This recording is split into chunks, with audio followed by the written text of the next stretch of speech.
The Justice Department's recent release of documents related to Jeffrey Epstein has reignited global attention on the late financier's far-reaching social and political network, underscoring how his web of associations extended into the highest levels of power while also highlighting the limits of what the newly disclosed material actually proves. According to summaries of the release, the records include correspondence, contact lists, travel references, and interview notes that map Epstein's interactions with a wide array of prominent figures, among them former White House strategist Steve Bannon, tech entrepreneur Elon Musk, and current and former world leaders from multiple countries, though officials emphasized that the presence of a name in the files does not imply criminal conduct or knowledge of Epstein's crimes.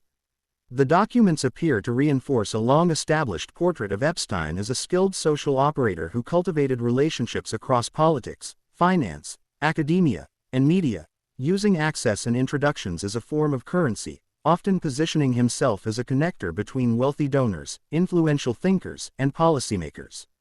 In Bannon's case, the records reportedly referenced conversations tied to media and documentary projects after Epstein's 2008 conviction, reflecting a period in which Epstein sought to rehabilitate his reputation by aligning himself with intellectual and political figures. Bannon has previously acknowledged contact but denied any awareness of or involvement in Epstein's criminal activities.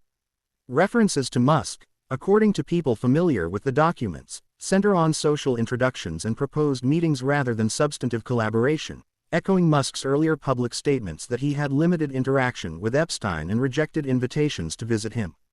The broader tranche of material also sketches Epstein's international reach, citing encounters with foreign officials, royalty, and business elites, which prosecutors and investigators say illustrates how Epstein leveraged global travel and philanthropy to maintain relevance despite mounting scrutiny.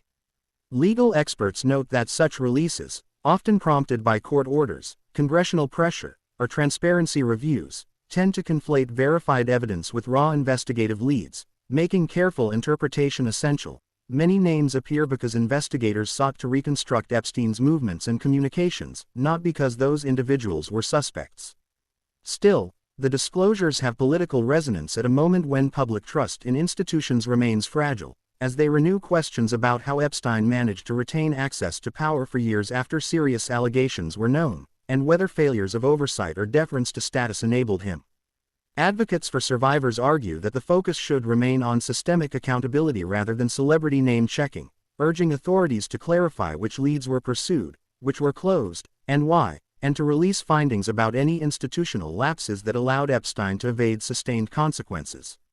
The Justice Department has said the release is part of an ongoing effort to balance transparency with privacy and due process, noting that redactions were applied to protect victims and third parties, and that no new charges are implied by the material.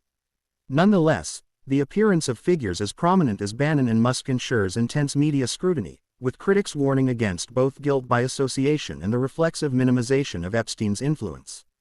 For historians and investigators alike, the documents add texture to an already complex narrative. Epstein's power did not rest solely on wealth, but on proximity, his ability to move among elites, broker introductions, and present himself as indispensable. Whether the latest release leads to concrete policy reforms, deeper institutional reckoning, or simply another cycle of he